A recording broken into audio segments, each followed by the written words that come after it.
Hello नमस्कार, स्वागत है आप सभी का करंट अफेयर्स की एक और क्लास में। दोस्तों उम्मीद करता हूँ आप सब बेहतर होंगे। तो दोस्तों जीएस करंट अफेयर्स की हम नया प्रैक्टिस सेट चालू कर रहे हैं, जो कि इम्पोर्टेंट प्रैक्टिस सेट है। रोज सुबह को आपको करंट अफेयर्स का प्रैक्टिस सेट मिलने वाला है। तो दोस्तों चलते हैं अपने प्रैक्टिस सेट पर, टाइम ना वेस्ट करते हुए शुरू करते हैं अपने प्रैक्टिस सेट को प्रश्न नंबर 1 से। करंट अफेयर्स का प्रश्न नंबर 1 है हमारा आज का, स्वच्छ सर्वेक्षण पुरस्कार 2023 में किस राज्य को सबसे स्वच्छ राज्य का पुरस्कार दिया गया है? तो ऐसा कौन सा राज्य है जिसे भारत सरकार द्वारा स्वच्छ सर्वेक्षण पुरस्कार 2023 प्रदान किया गया है? तो ऐसे राज्य कौन सा है? इसका सही ऑप्शन क्या हो जाएगा ये बताना है। ऑप्शन नंबर ए है मध्य प्रदेश, ऑप्शन बी है महाराष्ट्र, ऑप्शन सी है केरल, ऑप्शन डी है छत्तीसगढ़। तो इसका राइट आंसर क्या होगा? तो इसका right answer option number B हो जाएगा। महाराष्ट्र को स्वच्छ सर्वेक्षण पुरस्कार 2023 प्रदान किया गया है। अगर पूछा जाए महाराष्ट्र के बारे में, तो महाराष्ट्र के सीएम एकनाथ शिंदे जी हैं। एकनाथ शिंदे जी महाराष्ट्र के सीएम हैं, ये भी इम्पोर्टेंट है। और पूछा जाए यहाँ के राज्यपाल, तो यहाँ के राज्यपाल रमेश बैस जी को यहाँ का राज्यपाल बनाया दिया गया है। ठीक है। और मध्य प्रदेश के बारे में अगर इम्पोर्टेंट पॉइंट की और बात की जाए, तो यहाँ के 2 नेशनल पार्क हैं जो कि काफ़ी इम्पोर्टेंट हैं। जिस नंबर 1 संजय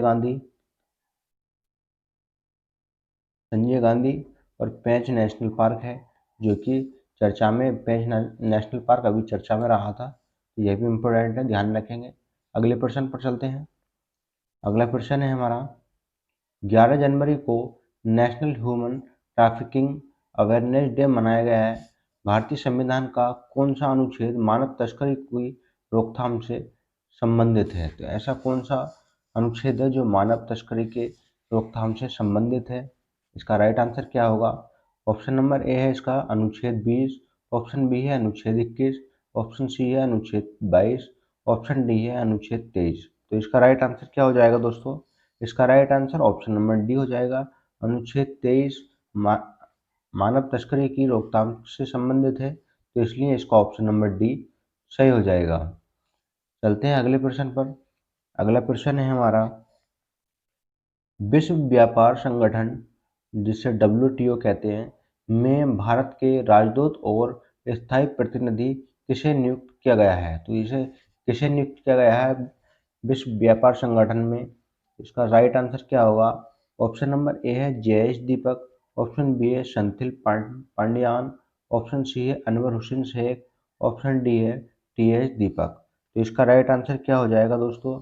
इसका right answer option number B हो जाएगा।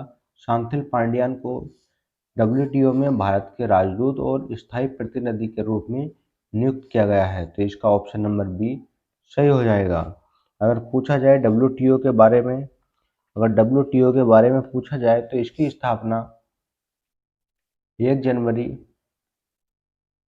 1995 को इसकी स्थापना की गई थी। अगर पूछा जाए इसके CEO कौन है, तो CEO इसके ओंकोजी इवेला हैं। इसके CEO ओंकोजी ओंकोजी इवेला इसके CEO हैं, जो कि कहाँ के रहने वाले हैं? यह नाइजीरिया के रहने वाले हैं। ठीक है, ये भी इम्पोर्टेंट है, ध्यान रखेंगे। अगले प्रश्न पर चलते हैं। अगला प्रश्न है हमारा, भारत का सबसे लंबा समुद्री पुल कौन सा है? तो भारत का सबसे लंबा समुद्री पुल बताना है कौन सा है। ऑप्शन नंबर ए है इसका अटल सेतु, ऑप्शन बी है राजीव गांधी सी लिंक, ऑप्शन सी है Pamban road bridge, option D है मोदी सेतु। तो इसका राइट आंसर क्या हो जाएगा? इसका राइट आंसर ऑप्शन नंबर ए हो जाएगा।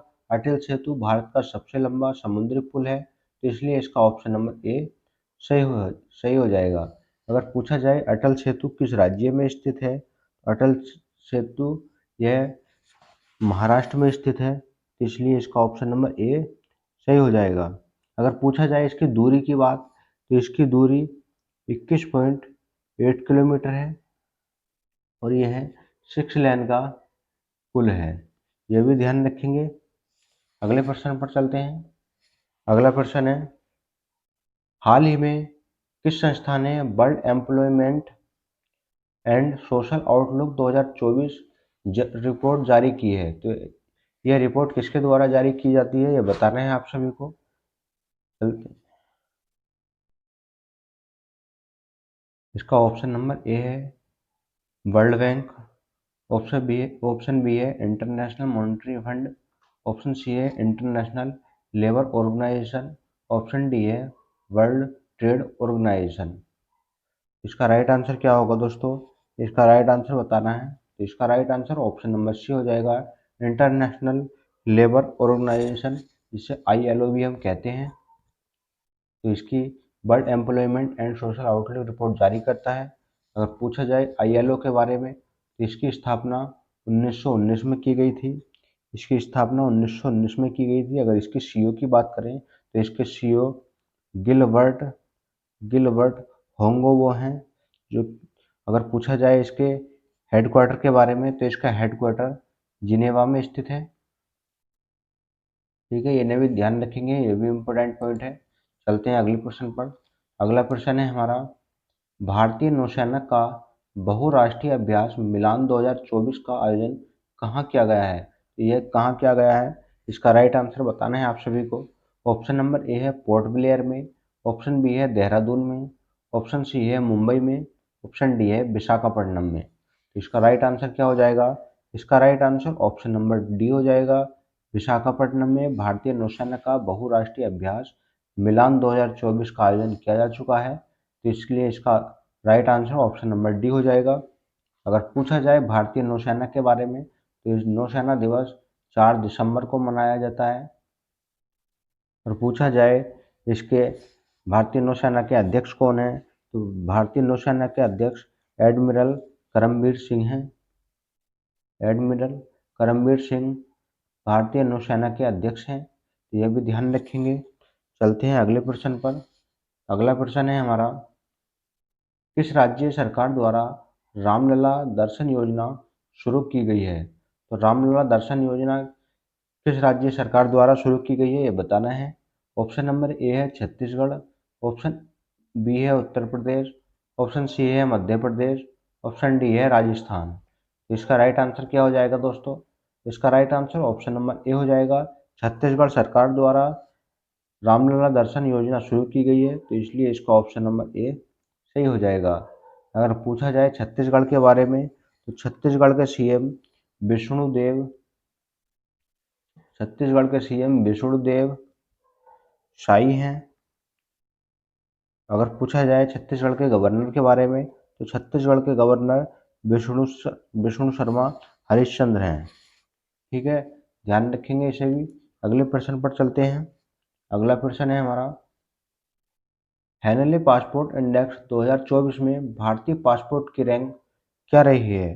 तो भारतीय पासपोर्ट की रैंक क्या रही है हेनले पासपोर्ट इंडेक्स की रैंकिंग में। तो इसका राइट आंसर क्या होगा, इसका right answer option number B हो जाएगा।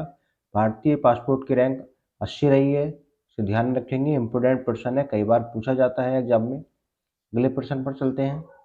अगला प्रश्न है हमारा, 12 जनवरी को राष्ट्रीय युवा दिवस किसके सम्मान में मनाया जाता है। 12 जनवरी को राष्ट्रीय युवा दिवस किसके सम्मान में मनाया जाता है, इसका राइट आंसर क्या होगा। ऑप्शन नंबर ए है स्वामी विवेकानंद, ऑप्शन बी है राजीव गांधी, ऑप्शन सी है दयानंद सरस्वती, ऑप्शन डी है मदन मोहन मालवीय। तो इसका राइट आंसर क्या हो जाएगा, इसका राइट आंसर ऑप्शन नंबर ए हो जाएगा। स्वामी विवेकानंद के जन्म दिवस पर 12 जनवरी को राष्ट्रीय युवा दिवस मनाया जाता है, तो इसलिए इसका ऑप्शन नंबर ए सही हो जाएगा। अगले प्रश्न पर चलते हैं। नेक्स्ट क्वेश्चन है हमारा, निम्नलिखित में से किस भारतीय हवाई अड्डे पर विंग्स इंडिया 2024 अंतर्राष्ट्रीय प्रदर्शनी और सम्मान आयोजित किया गया है। ये किस हवाई अड्डे पर किया गया है, इसका राइट आंसर क्या होगा, इसका right answer option number C हो जाएगा। बेगमपेट हवाई अड्डे पर विंग्स इंडिया 2024 अंतर्राष्ट्रीय प्रदर्शनी का सम्मान आयोजित किया गया है। अगर बेगमपेट हवाई अड्डे की बात की जाए, तो यह हैदराबाद में स्थित है। यह हैदराबाद में स्थित है। इसे हैदराबाद ओल्ड एयरपोर्ट के नाम से भी जाना जाता है। ठीक है, ये इम्पोर्टेंट है पॉइंट, ये भी ध्यान रखेंगे। तो दोस्तों आज की वीडियो में सिर्फ इतने ही प्रश्न रखते हैं, मिलते हैं अगली वीडियो में।